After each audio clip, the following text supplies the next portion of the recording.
slide. Yeah. Yeah. Okay. Before we get started, I just want to give you a quick readout of the meeting the President had with Senate Republicans. It was a good and constructive meeting. Lasted about 1 hour and 15 minutes. The President listened attentively to Republican senators and their what they had to say about deficit reduction and the need to do that. The President had very much the same message for Senate Republicans that he had for Senate Democrats yesterday, which is that we all need to work together to find common ground and to achieve a goal that we all share, which is serious deficit reduction. And he says that we all recognize what the problem is. We have to work together to solve it. He also made clear that both sides have to give a little, and that no one is going to get everything he or she wants. And that's a message, again, that he delivered to both Democrats yesterday and Republicans today. And with that, I'll take questions. And so what did the President hear from the Senate Republicans? Well, I'm not going to speak for the Senate Republicans, but he did obviously hear a variety of things from a number of Republican senators who spoke on a range of issues involving aspects of proposals for deficit reduction, and he appreciated the input. Obviously made some of the comments that I just stated to you. I will anticipate a question about whether the debt ceiling came up, and while it was not at all the dominant topic of discussion, it did come up, and everyone in the room, at least who spoke to that issue, agreed that we absolutely have to raise the debt ceiling, which was a good thing. The trigger idea that Obama has been promoting, McConnell said on the Senate floor today that agreeing to a trigger today is to deny the crisis. Was that discussed? And if it's, given that Republicans are rejecting the idea, why does the President? Well, if that's a reference to what the President said in the town hall with Americans that on CBS that I think aired mostly this morning, he was reiterating his proposal from the fiscal plan he put forward, which contains substantial deficit reduction, spending cuts of $2 trillion, further reduction of $1 trillion through tax expenditures, and $1 trillion in savings from reduced interest on our debt, for a total of $4 trillion over 10 to 12 years. That proposal also contains within it the fail-safe, the trigger that he was referring to yesterday, which is the President sees as a means of holding everyone's feet to the fire to ensure that we take the action necessary to reduce both spending and reduce spending in all ways, including through the tax code, in order to reduce our deficit, but allow us to continue to invest in those areas that will make the American economy the dominant economy in the 21st century as it was in the 20th. Given that Republicans are roundly rejecting the trigger idea, well, again, I'm not sure that's to believe that it's viable. Look, I think this is, as I've said before, we are in the process of serious and constructive negotiations led by the Vice President of the United States at the President's request with appointed leaders of Congress at Blair House. Another meeting is being held today that we hope will build on the productive meetings held already, and hopefully this process will lead to an agreement on significant deficit reduction. Yes, go ahead. I'm sorry. Go ahead. On Libya, can you tell us whether the President will be dropping by the meeting with the opposition tomorrow, and are you moving any closer to recognizing the opposition?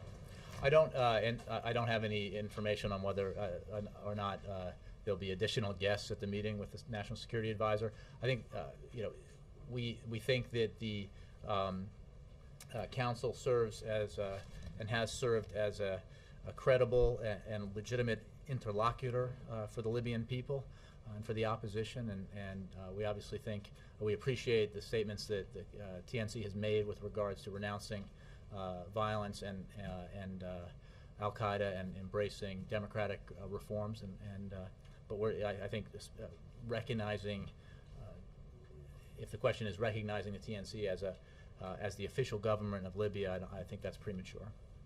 Yes. Are you any closer to a budget deal as a result of today's talks? Well, I think anytime you can get Democrats and Republicans together, in this case, the Democratic president and Republican senators together to talk about this issue, that's a positive thing, because it takes, as the president has said and others have said, including Republicans, this is not the kind of thing you can do by ramming through one side's proposal. It won't happen, and progress needs to be made. Everybody recognizes the problem exists.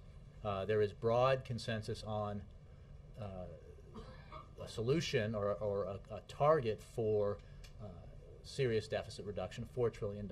And so we need to come together, Democrats and Republicans, the White House, to find these kinds of this common ground that we need in order to produce a result the American people very much expect out of their elected leaders. Did they do any negotiating, or are they simply in the stage of just sort of describing? I don't think when you have positions?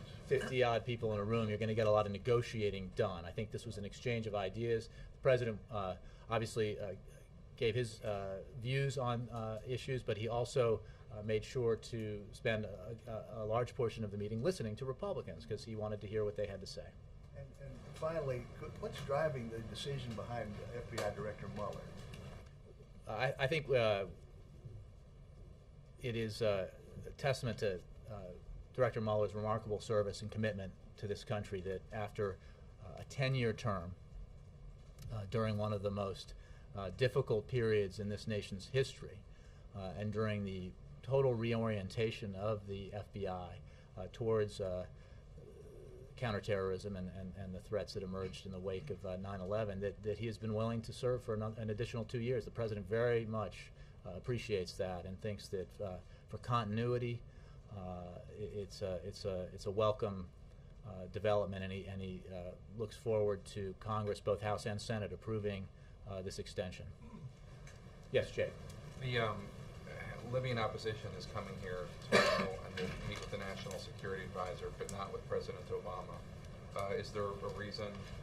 I think I just answered this question with Eric. I mean, he's meeting with the National Security Advisor to the president. I don't know that others may or may not be part of that meeting, but I think it's an important meeting. It's first trip to Washington, first trip to the White House, in his capacity, at least as far as I know, and that's okay. The other question I have about the cybersecurity plan, is there a reason? She asked about that too. No. Is there a reason the cybersecurity plan does not impose a fine as opposed to the Lieberman-Collins Carper plan had a fine if a company their plan was deemed insufficient, their cybersecurity plan was deemed insufficient, and the administration's plan does not have a fine. It has like a shame mechanism where the administration can call out the company publicly. Is that because it will be easier to get through a Republican House, or are there political considerations, or is what's the reasoning behind it? Let me step back and say that I think you all got to notice that for your cybersecurity reporting colleagues, there's will be a conference call at 1 o'clock moments from now. So I hope your colleagues are aware of that. And for details on this proposal, which we do believe will garner bipartisan support because it's a very important issue. And the specifics in terms of how it differs from other legislation, there's a lot of legislation up there, so there are differences in details, obviously, with many other proposals. But the overall effort, the overall goal of this proposal is to better protect the American people from cybercrime and identity theft, to better safeguard critical infrastructure as well as the federal government's computers and networks, and to better protect individuals' privacy and civil liberties. Now, in all those things, there is a balancing effect that you need to reach so that security is protected, privacy is protected, and I think that would go to industry as well. Right, but there are a lot of individuals who have been calling for cybersecurity measures. The administration says that there are too many vulnerabilities right now, and that's why this needs to happen. And one of the arguments for fines is companies are not doing it, and they need to have the threat of a financial penalty, or else they won't do it, as is the case right now. Well, I think we believe that the approach that's put forward in this proposal would serve as a strong incentive for those industries that this would affect to take the necessary measures for cybersecurity. And again, more details I think in terms of how we think this would work and why it's the best approach can be provided by our cybersecurity experts. If not on this conference call, maybe on another one. But I don't have any more details for you on that. Yes? Can I just ask again about the FBI director? I know that it was asked, but I just want to follow up, which is that Director Mueller, no knock on his credentials. I mean, leaders of both parties believe he's fantastic, but he made no secret about his desire to leave. And the administration's been interviewing candidates for months. Could you just not find someone with the right credentials? Did nobody want to take on such a big task? What happened? No, not at all. I mean, what the fact is the president believes that Director Mueller has done an excellent job for him, for this president, and obviously for President George W. Bush. It's remarkable to think, to remember the fact that he started on, I believe, September 4th, 2001, a week before 9/11, and has served so effectively since that day. And he really appreciates the willingness of Director Mueller to do this to serve for another 2 years. He's already, since they instituted the 10-year term, already the longest-serving FBI director, and obviously this would be add to his remarkable service. And it's important to note too that Director Mueller, to your point about the bipartisan support, has been nominated to confirmable positions by 4 presidents. First President Bush, President Clinton, second President Bush, and now President Obama. So the President's very appreciative of the service that Director Mueller has provided, and thinks that, remember, we have a change at CIA, we have a change at the Defense Department. This willingness of Director Mueller to continue to serve for 2 more years helps provide continuity, which is important. Quick question about Afghanistan. Republican Senator Lindsey Graham was at a forum last night and said that he thinks the responsible level of troop reduction in Afghanistan come July would be in the range of 5,000 to 10,000 out of the 100,000 U.S. troops coming out. Does that sound like a fair range that the White House would be considering, or do you anticipate there would be more troops coming home than that? Well, I think we appreciate Senator Graham's input and others. What I think I've said still holds true, which is the President has yet to receive a proposal from General Petraeus, which would emanate from the commanders on the ground, and looks forward to that. I don't have any update on that except to say that the transition point of July 2011 will happen, and it will begin a drawdown of U.S. forces, the pace and scope of which will be determined by conditions on the ground based on the recommendations that the President receives from Secretary Gates, General Petraeus, and other commanders. Yes, Chip. Yeah, Jay, you said earlier that in the meeting with the Republicans, the President said both sides have to give a little. Mm-hmm. Did the President make clear that that means for the Republicans that's on taxes, that they need to give a little?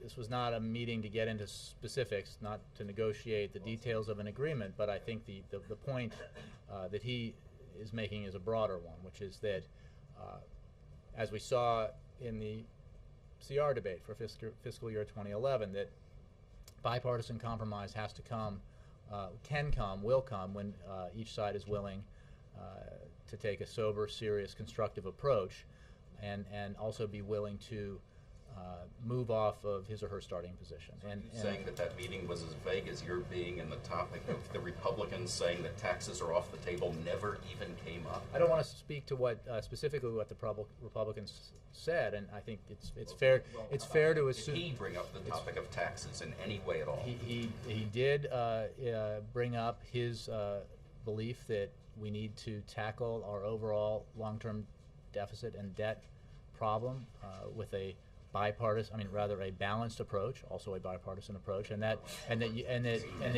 would have to include, in terms of a long-term solution to this problem, it has to include all aspects of spending, including spending through the tax code. And otherwise, one segment of society has to take on an unfair portion of the burden, and that's just, his vision of shared prosperity and shared responsibility would indicate that you need to have a balanced approach to this, and obviously he believes that. He put that forward very publicly in his proposal, and yeah, while he was mostly listening in today's session, of course he did make clear his views on that. And do you think in making clear his views, the Republicans left the room clearly understanding that their position of taking taxes off the table is unacceptable? I think they all left agreeing entirely with his position.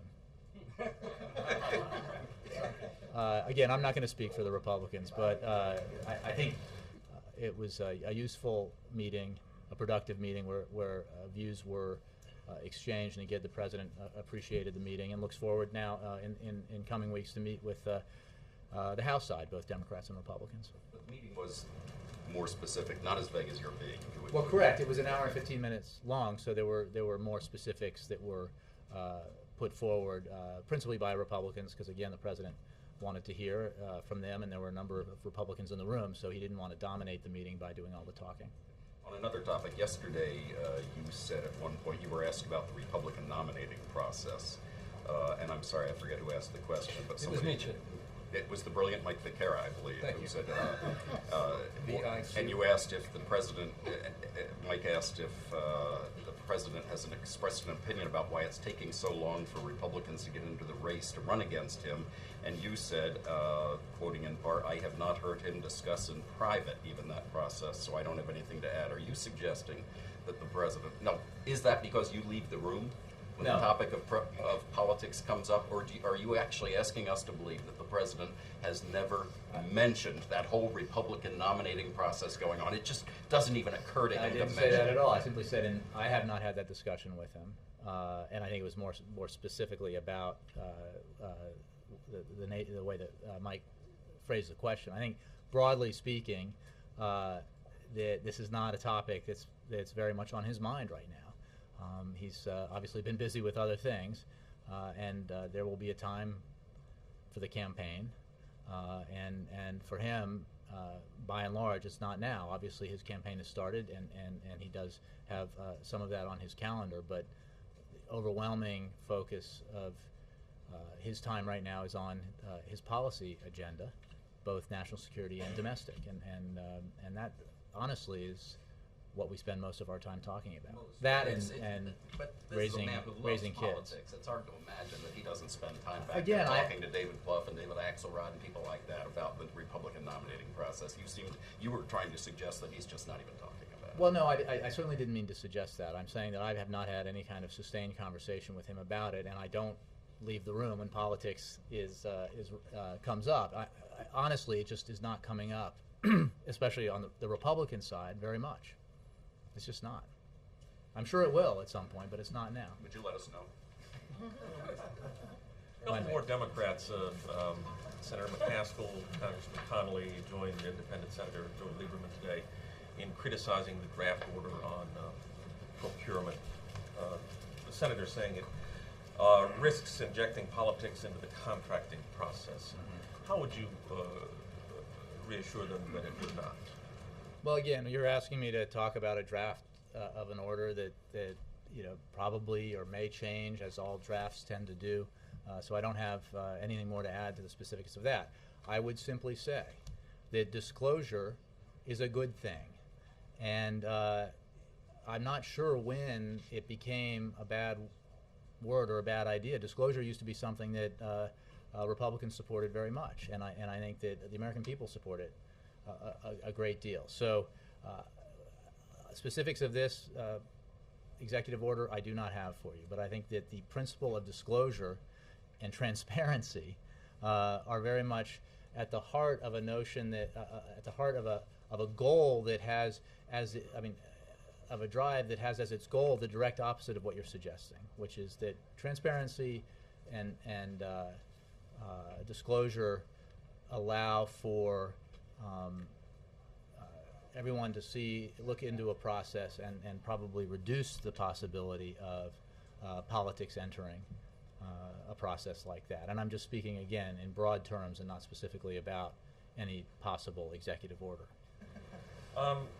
Congressman Issa, one of two committee chairs holding hearings on this today, said in a release, contractors, quote, fear a corrupt Chicago-style spoil system where contracts are tied to partisan political affiliations. President be offended by that? Could you repeat that? Because I can't be offended yet. I don't quite understand it. Concerns that this executive order will have a chilling effect on contractors who fear a corrupt Chicago-style spoils system. Well, let me just again talk about the broader principle. Is it really the case that disclosure? honestly, Wendell, I used to cover the Senate, and I can remember during the McCain-Feingold negotiations, the Republican mantra was disclose, disclose, disclose. We agree. Mike. Sir, the Attorney General says it's crucial that the FBI have sustained strong leadership to confront the threat. There's no better person for the job than Bob Mueller. You have similarly lauded Mr. Mueller, Director Mueller. Why 2 years then? Again, the man has served admirably in what must be one of the hardest jobs in the country, if not the world, for 10 years. And the President appreciates his willingness to serve for an additional 2 years to provide that continuity. Is there a correlation with the political calendar? Not at all. In fact, I think you could argue the opposite, that the President has an opportunity, would have under the normal procedure, an opportunity to nominate someone new. He's asking instead to have the current occupant to stay on for another 2 years. While we are highly confident that the President will be reelected, it is certainly possible that he might not be, and then the next President would have the opportunity to nominate. So the timing of the presidential election is a consideration. I think I just made the case for why it's not. Okay. Do you get that? I thought you said, actually, two sides, I thought you were on both sides of that there. I'm saying that if it was about politics and the President wanting to nominate his own, because obviously this current FBI, he was nominated by the previous President, then he would do that now. But instead, he has asked the incumbent director to extend his service for another 2 years. 2 years from now, he will either be in his second term. We're confident that he will be, or there will be a new President who will then nominate the next FBI director. Okay. You said it's premature for recognition of the Libyan rebels. What about their desire for access to frozen Gaddafi family funds? I think I don't want to be too specific because I haven't looked at this in a while, but I believe Secretary of State Clinton has spoken about this, and we've worked on that quite a bit in trying to make funds available, and I'm sure that effort continues. And finally, yesterday there were revelations that came out of the captured diaries of Osama bin Laden. What is the United States government doing in reaction to keep citizens safe in the aftermath of those revelations? Well, you can be assured that as we have from the moment we got access to the information that was collected by our team at the compound in Abbottabad, that we began the process immediately, poring over that data. That is what led to the alert regarding our rail system, because of the information suggesting the consideration of an attack against the rail system back in February of 2010. No imminent specific threat for now, but that was action taken with regard to that, and that is the approach we're taking as we review all of the information that's been secured through that raid. May I follow up on that, Jim? Okay. Okay. Has the administration given any thought as to how it plans to share some of this relevant information that could be of security, strategic and security relevance to its allies, and how would it do that? Oh, absolutely. I think you can be assured that as we do all the time, we are consulting with our allies and the relevant intelligence services and sharing information that would be helpful for our allies in improving their own security. Their concerns are in their own cities that similar things would happen, and you may be able to glean some information. Yeah, I don't have anything specific about who's talking to whom and on what timetable, but obviously we have very important collaborative and cooperative relationships with our allies and with our counterparts in this effort, and I'm sure those consultations are taking place. Thank you, Jim. Yeah. Jared? To follow up on Chip's question, you said the president made clear that both sides have to give to get. So are Democrats still willing to move? Is that? Well, I don't want to negotiate the specifics. I'll let what he said in this meeting and what he has said many times sort of stand for itself. I think he has demonstrated his willingness to, for example, cut programs that he thinks are meritorious, that in times with less fiscal constraints he would like to see continuing funding for, but understands that we need to live within our means and find areas that we can cut so that we can invest in those programs that we need to keep growing and creating jobs.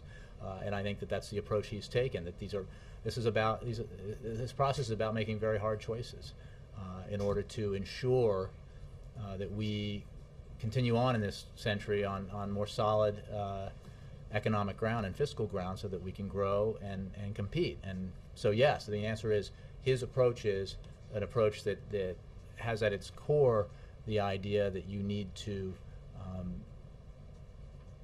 be open-minded about ideas, and while obviously sticking to your principles, and willing to compromise.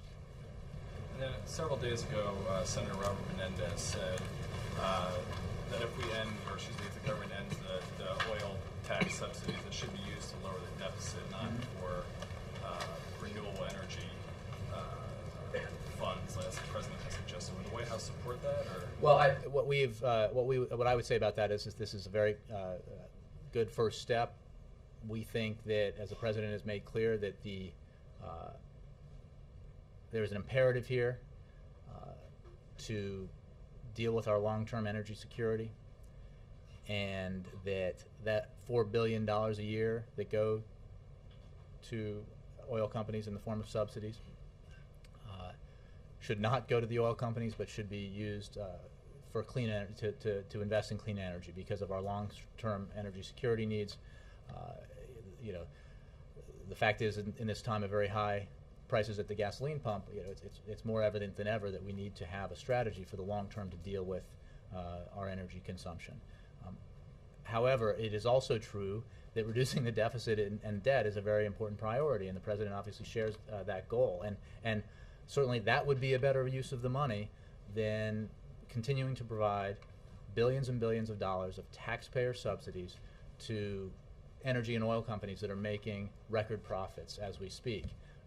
And I think some of executives were on the Hill today testifying from the oil companies, and I just would note that some executives of those oil companies in the past have made clear that they too believe that they do not need the subsidies that are provided in the billions of dollars from American taxpayers to their companies. So just to make sure I understand, does that mean that the White House is beholden to use that money if it is ended? I understand it's conditional, but if the brakes are in it, that they have to be Our used position is for- the best use of that money would be to invest in clean energy, because we need, as the president said, there are no short-term solutions to our dependence on foreign oil.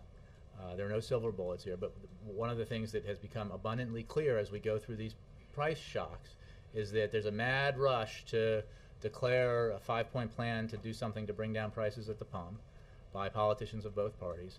Then the prices go down, usually not because of anything that any politician did, and people forget about the urgent need and the long-term need to do something to address our energy policy. And the president has a very long-term vision about where we need to go in terms of cutting our dependence on foreign oil, investing in clean energy, investing in renewables, and that's why he thinks it is an appropriate change from investing in subsidies for oil companies to investing in clean energy. Thank Yeah. I have a couple of questions on this Libya meeting, but I also had a quick logistical thing on this FBI. Is the president going to mention this in this law enforcement event that he's going to have out here in I don't Canada? know that he is Is actually. Mueller going to be there? He's been at I don't these believe kinds so. of things in the past. I don't have an answer. I don't think so. On Libya, is this more of a courtesy call, Jay, or will they talk about is Donilon ready to talk about some of the more dramatic things that this group has talked about in the past couple of days? They want weapons. One of their leaders said in London today that it would be legitimate for NATO to target Gaddafi. Do you expect those kinds of hard issues to come up? Well, obviously, Mr. Donilon will listen and looks forward to listening to what Dr. Mahmoud Jibril has to say on a range of issues. I mean, this is a substantive, serious meeting, and he looks forward to it. But I don't have any policy change announcements to make for you from here. Yep. Same topic, Jay. I was wondering, how does the U.S. feel about another one of their requests, which is technical assistance, tactical training, those sorts of things? Well, again, I don't want to. I mean, our position is we have been consulting with and assisting the opposition in a variety of ways. The Secretary of State has been leading that effort. There's a contact group that's been stood up that is very much involved in efforts to assist the opposition. We are also, as you know, a member of the NATO coalition that is continuing to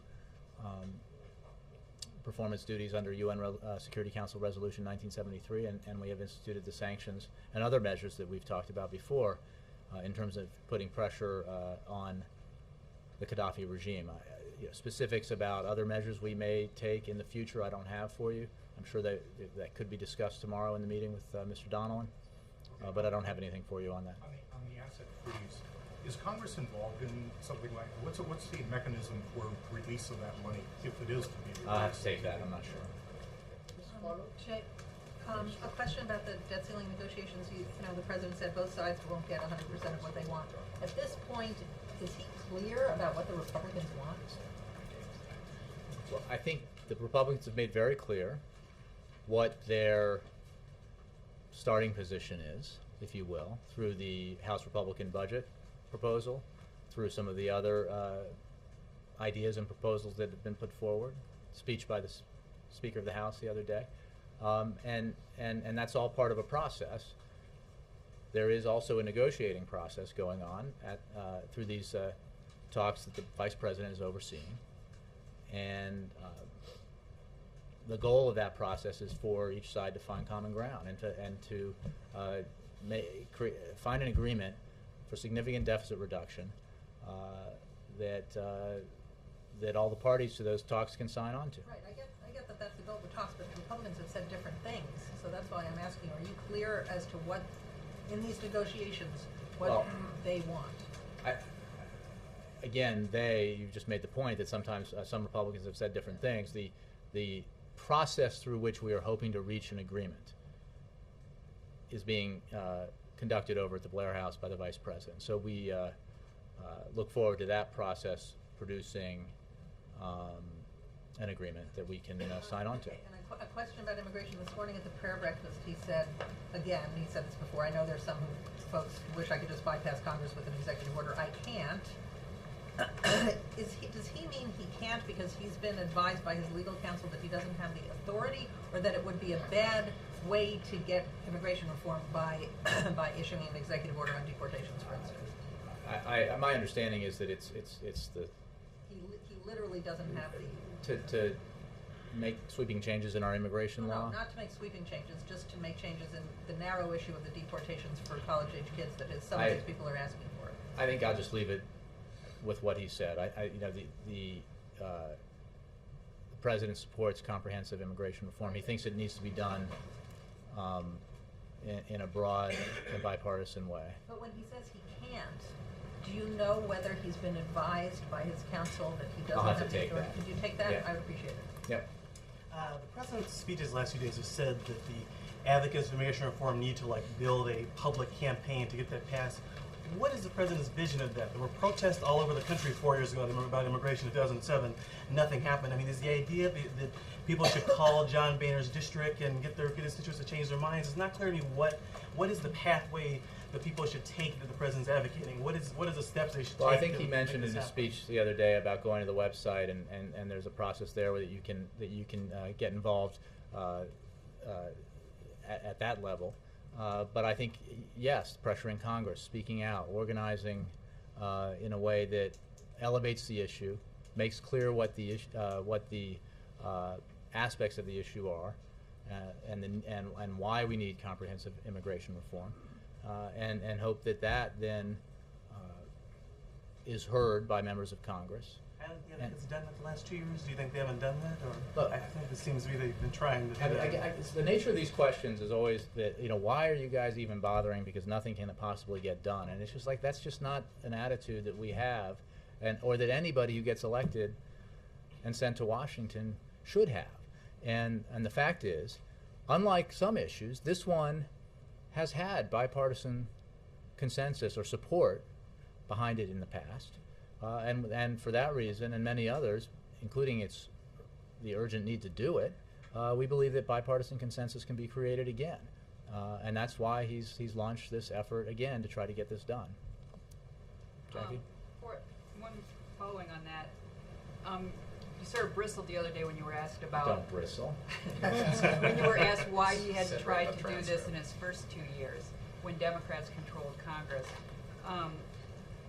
Is that and you indicated there was a lot going on, he was very busy. Is that the answer? It wasn't that, you know, the Democrats in Congress had urged him not to do so before the midterm elections. Why didn't he do it in the first 2 years? Well, by do it, I mean, he obviously supported and wanted comprehensive immigration reform from the day he was sworn into office. He was also confronted with the worst recession since the Great Depression, which at that point, in January of 2009, showed every sign, at least of possibly slipping into the worst depression we'd ever had, or certainly one that rivaled the one in the 1930s. So with massive bank collapses and predictions of 25% unemployment and all that sort of stuff.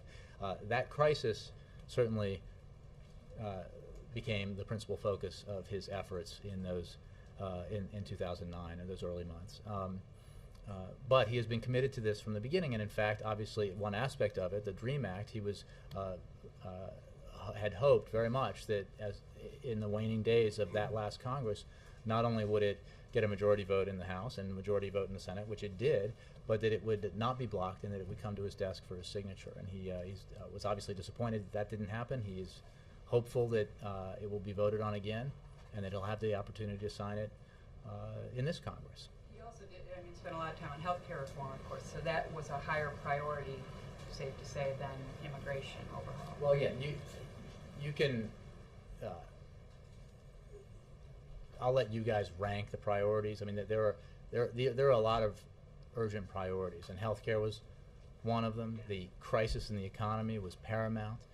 Our ongoing national security challenges are I mean, they're all top priorities. What I will say is those two that I just mentioned are the ones that he focuses on. I mean, if you had to rank them, protecting the United States of American citizens abroad and the economy and jobs. Those, I will concede, outrank everything else that he worries about every morning and every night.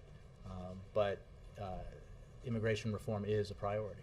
And on the FBI director's job, had the president, you know, there have been about 5 or 6 names in circulation, and had the president met and talked with James Comey or Ray Kelly, Ronald Noble, any of those people? I know Raymond Kelly was here for an unrelated meeting recently. Has the president talked to anyone himself about the director's job? You know, I don't have anything for you on what private meetings the president may or may not have had with regard to that. I just know that he is very pleased that Director Mueller has agreed to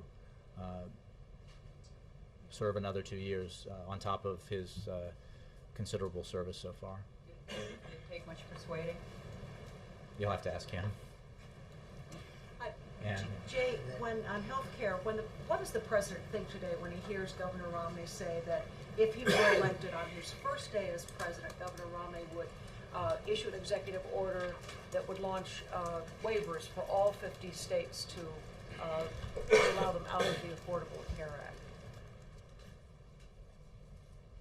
let me address the specific first, which is that the president, as you saw earlier this year, strongly supports giving states flexibility. In fact, he supports legislation that would move forward the date, the year during which states could apply for and receive waivers of the Affordable Care Act to 2014. So the president's support of flexibility is significant. Obviously, those waivers would be granted provided that the states demonstrated their capacity to provide the same level of coverage and the extent of coverage in terms of the number of people covered, as would be the case in the implementation of the Affordable Care Act. Now, Governor Romney seems to be running away from some of the goals of his own law that he passed and signed into law in Massachusetts, and his previous support of a nationwide individual responsibility provision. So, there's a lot of similarities between the Affordable Care Act and the law in Massachusetts.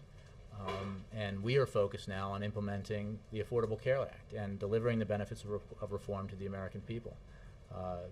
In terms of, I'll leave it at that. Does he agree with the DNC chair who said today that Governor Romney seems to be kind of twisting his head into a pretzel on this issue?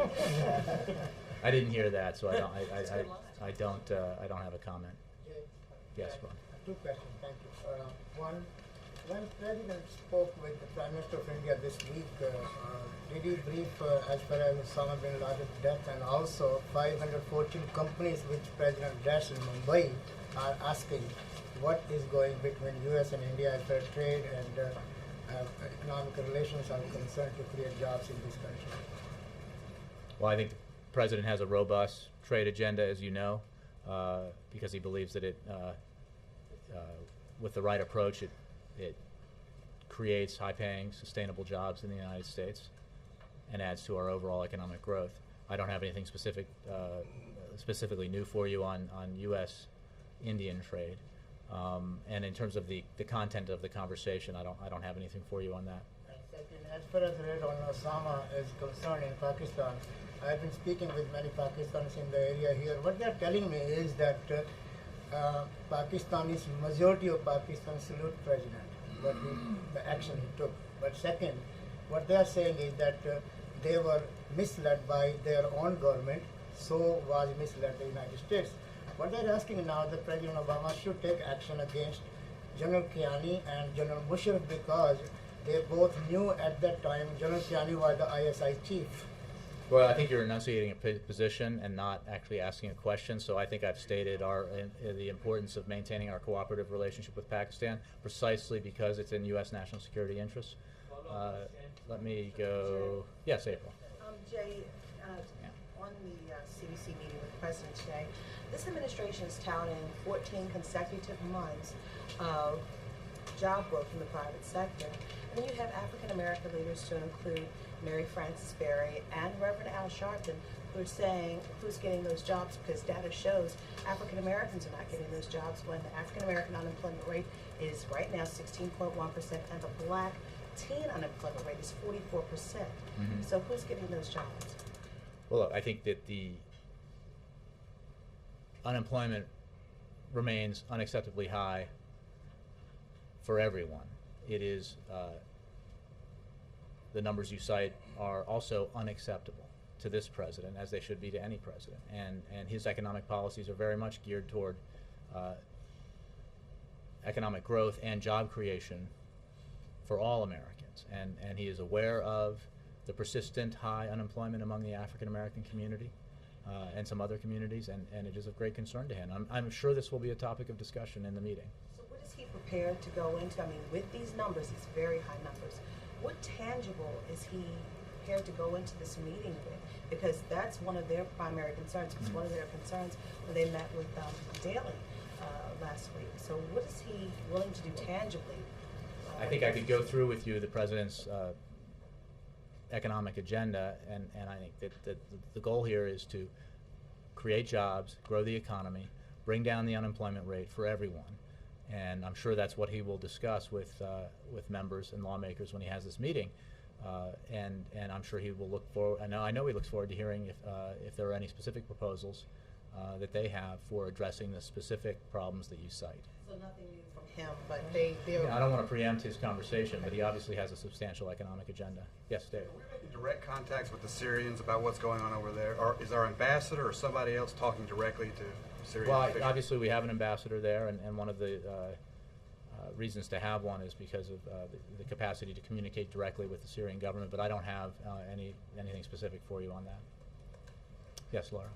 What does the president want to achieve next week with his address to the Muslim world? Yeah, I think I addressed this a little bit yesterday, which was, I think it was slightly misreported that this is an address to the Muslim world. It is not an address only to the Muslim world. It is an address, he will speak about the changes, the remarkable changes, more change in 6 months in that region of the world than we've seen in 60 years. And it's a significant time, and he will talk about it broadly, but the address is to all audiences, and it is not to one alone. And I think that I won't preview it beyond that, except to make that point. Sam? Thanks, Jeff. Yep. I don't have a date or time, no announcement on that yet. Sam, go ahead. Yeah, I just wanted to go back to the Senate Republicans meeting again. You said that the senators who did speak out on the debt ceiling agreed that it needs to be raised, absolutely needs to be raised. the President receive any assurances that they would approach it separate from spending cuts, or did he ask them for such assurances? I'll let the members, the senators, speak for themselves in terms of that, and obviously the position that some Republicans have taken about that is well known, so I'm not, there's no need for me to repeat it here. What we have said and feel very strongly about is we need to take action on the debt ceiling. We need to raise it. It should not be held hostage to action on any other issue. The President Having said that, I don't know that he specifically said that. I'm pretty sure he probably did. But having said that, we are committed, as this meeting demonstrated, and the meeting he had yesterday and the negotiations the Vice President is overseeing, we're committed to moving forward aggressively on further deficit reduction. I think it's important to note, too, because I got some questions about this yesterday, about the fact that the drop-dead deadline for raising the debt ceiling had been moved back because of an increase in revenues to August 2nd, as though that had created some sort of substantial breathing room, and that is not the case. In fact, it's really this coming Monday that we hit the debt ceiling. And it's only because of the extraordinary actions that have been taken in the past and are allowed to be taken by the Treasury Department that we have the additional time until August 2nd. So the need to act on this and act on it quickly is great, and the clock is ticking.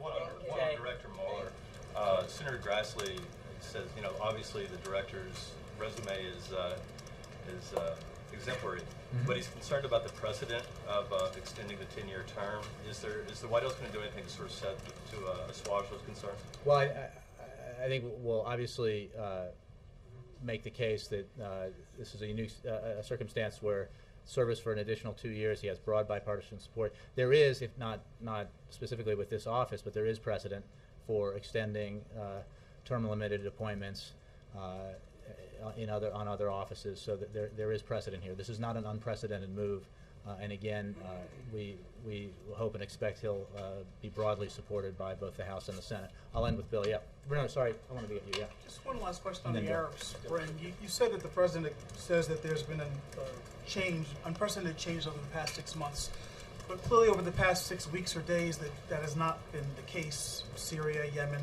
Bahrain, other places. What is the president's sense of the future there now, or even the present? Is this over? Is he doing anything specific to encourage? There was really not an answer about the Syria situation. Is the spring over, or how does the administration see this now? Well, I think that, again, the remarkable amount of change we've seen in such a short period of time in some ways answers your question, which is that to suggest that because there isn't blossoming Jeffersonian democracy in all the countries where there's been unrest yet by May 12th is asking a lot. And this is a very dynamic, fluid situation in all these countries, and all of them, each of them is different. The president will make his views known in the address that he'll give on the subject, and I think these are this is a remarkable period of time, and I think you can expect that he'll have some very considered views on what we've all witnessed and experienced in these last several months. To follow up quickly, the most striking thing recently has been the level of violence in places like Syria and in Libya even. What is the president's response to, and each country is in fact different specifically? We strongly condemned the use of violence by all the governments in the region that have used it against unarmed civilians, and have strongly urged governments in the region to refrain from violence and to instead engage with their citizens to move forward on a political reform process that answers the aspirations of their people, that responds to their demands for greater political participation and greater economic prosperity, and that from that they will find the stability that they claim they seek, because further repression will lead only to further and greater instability. And I think that is our message to governments around the region. Let me end with Bill, because I promised him. Jay, 8 members of Congress, 4 Republicans and 4 Democrats, have sent a letter to the President saying that in light of the very successful mission in Abbottabad a couple of weeks ago, that now's the time to radically change the focus in Afghanistan from nation building to depending on special ops. So has the president seen the letter? Does he agree with that? I don't know whether the president has seen the letter. I think we had a little bit of a discussion about this the other day. Mr. Tapper and I did. The president's policy is very clear. It was the product of an extraordinary deliberative process. And I think that we would disagree with the notion that it is a nation-building process, in fact, a policy, because in fact, the principal objective of the president's AFPAC policy, if you will, is the number one objective is the disruption, dismantlement, and ultimate defeat of Al-Qaeda. That is the principal objective. The secondary objective is to make sure that Afghanistan does not become a haven for terrorists again, as it was in the past. It is a balanced policy that has experienced some progress, and in July of 2011, as prescribed in that policy, we will begin to transition authority for security to the Afghans in areas, and we will begin to withdraw American forces at a pace and scope that will be determined by conditions on the ground. Long way of saying the policy remains in place. I'm going to run. Not anymore. Thanks.